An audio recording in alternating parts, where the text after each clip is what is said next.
Mike, what's up with Moo? This is our What's Up with Moo show where we chat with folks from around the country who love Kelowna Supernatural, small farms, and regenerative agriculture.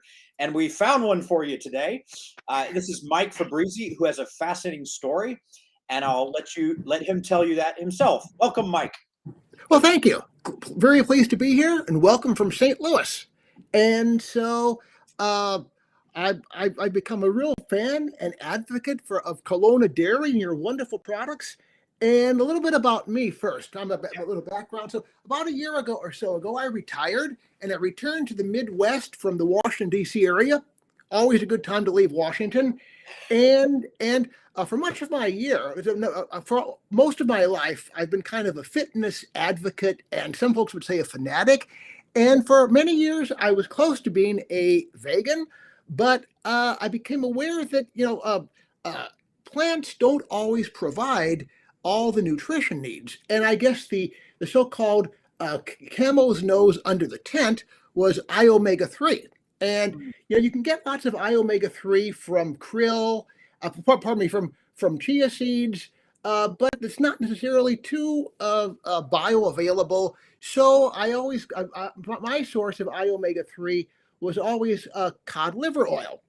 And so that got me kind of interested. Then I started reading things on the web about, there are things like anti-nutrition that some plants do. And I read just enough snippets on the web to pick my curiosity. And I guess a book that was really instrumental in changing my attitudes about food and indeed about life is Dr. Robert Lustig's Metabolica. And Dr. Lustig is a retired pediatric endocrinologist. And during his practice, his specialty was childhood diabetes. And the main takeaway from the book is that, animal fats were basically falsely maligned for the most part, and that the real dietary threat to our health comes from sugars, especially high fructose corn syrup. So, wow, that was kind of a revelation.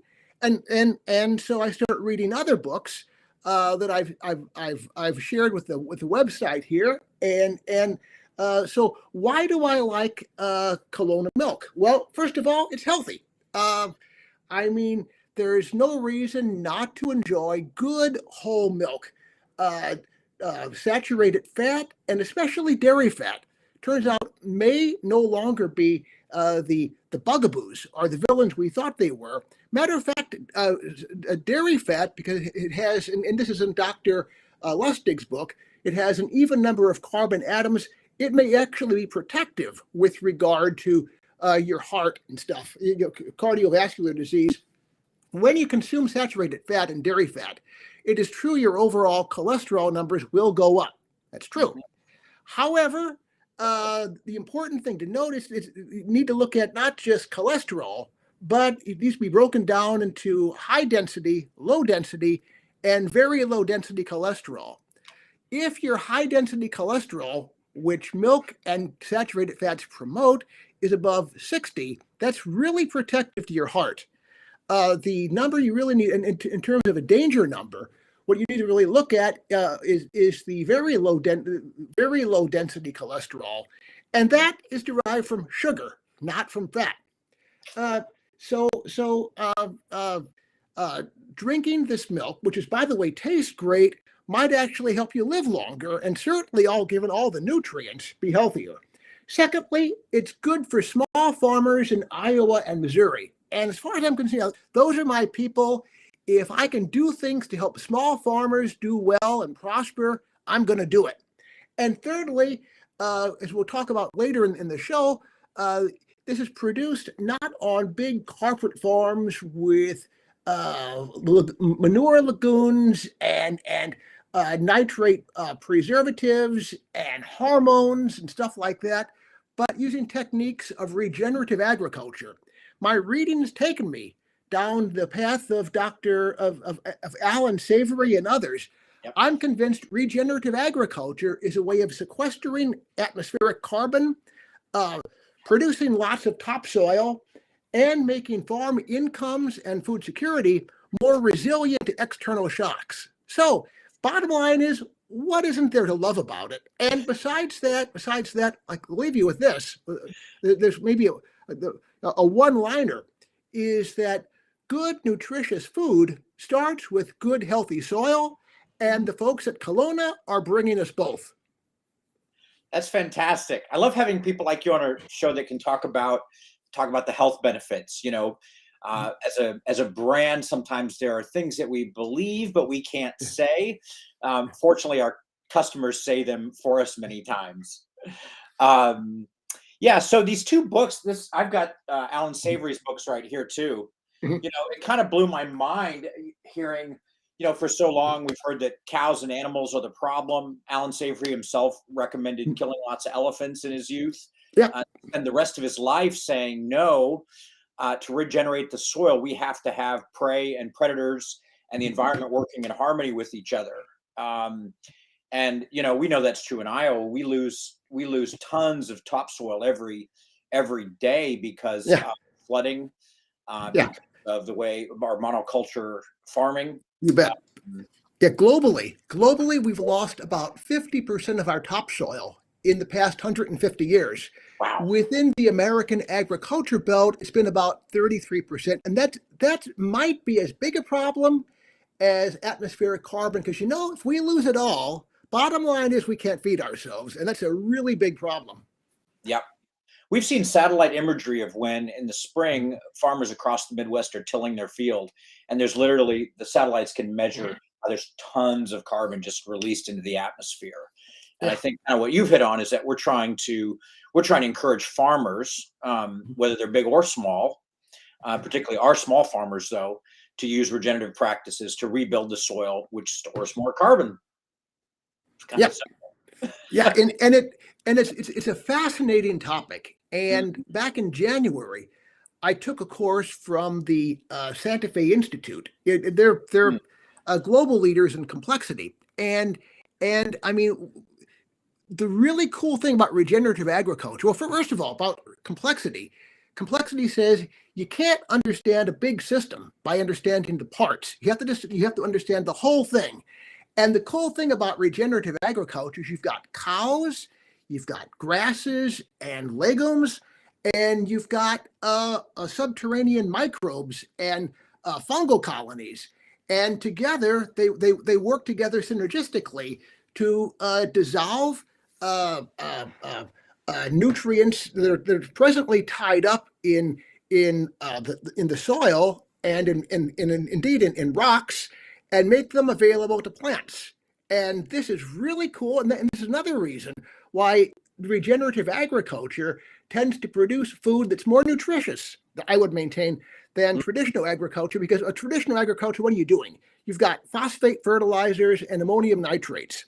But what about B12? Well, B12 typically comes from cobalt. There are little particles of cobalt in the soil and also in basalt and granite. And this is locked up and made available to plants by these mycorrhizal fungal colonies and also certain bacteria. You don't get that with traditional row-to-row agriculture. Yeah.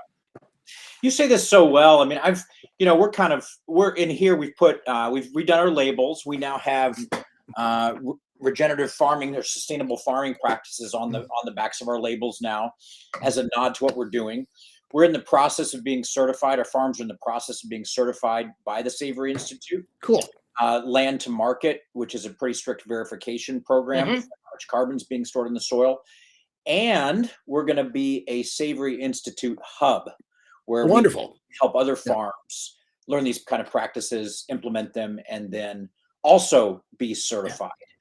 My challenge as the marketing guy is to figure out how do we explain what can be pretty dense stuff. Here's Alan Savory's books on holistic management.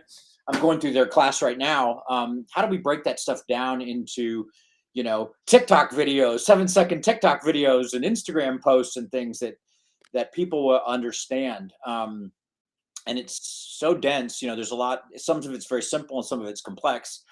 But you said it really well. So I sure appreciate you. No problem. I want you guys to succeed. We appreciate that. If you're just watching, if you're just tuning in, I'm speaking with Mike Fabrizi on our show, What's Up with Moo. We're talking about not only Kelowna Supernatural organic dairy, which he discovered after being almost completely vegan for many years, but then also the nutritional value of the food and regenerative agriculture, which is my latest favorite topic. So what is your diet like consist of now? You said that your T-Rex refers to you as a trainer refers to you as a T-Rex. Sorry, T-Rex refers to you as a trainer, but no. Yeah, so I don't eat sauropods or brontosauruses, but I drink a gallon of your whole milk every week. It's wonderful. There's a local supermarket that carries it. It's just great. I also have cottage cheese. I use whole milk butter from grass-fed cows, and I try to eat beef or bison at least twice a week or 3 times a week. And what I typically do is I melt a little butter in a frying pan, and then I brown the bison or the regenerative agriculture grown beef just enough to sear the sides all around to kill off any E. coli, and then and I found it to be delicious, and I feel so much more energetic having eaten it. I used to use olive oil, by the way, for frying, and then I found out, well, yeah, olive oil it's a really good, healthy monounsaturated fat, except at its smoke temperature, which is I think around 370 degrees Fahrenheit. If you see it smoke, you just turned it into a trans fat. And fats are healthy unless they're industrial fats. Trans fats you basically want to stay away from. And so actually turns out traditional butter is a much safer and healthier way for high temperature cooking. Another thing you could do, I haven't yet, is tallow. Beef tallow would be a good way of cooking. Interesting. I've heard some of that stuff too. Tell me about bison. I mean, we're cow people and grass-fed beef people, but tell me about bison. Well, unfortunately, they're not. The information is not. There's a brand called High Plains Bison, and I do use them, but their website is not as instructive as some of my sources for beef.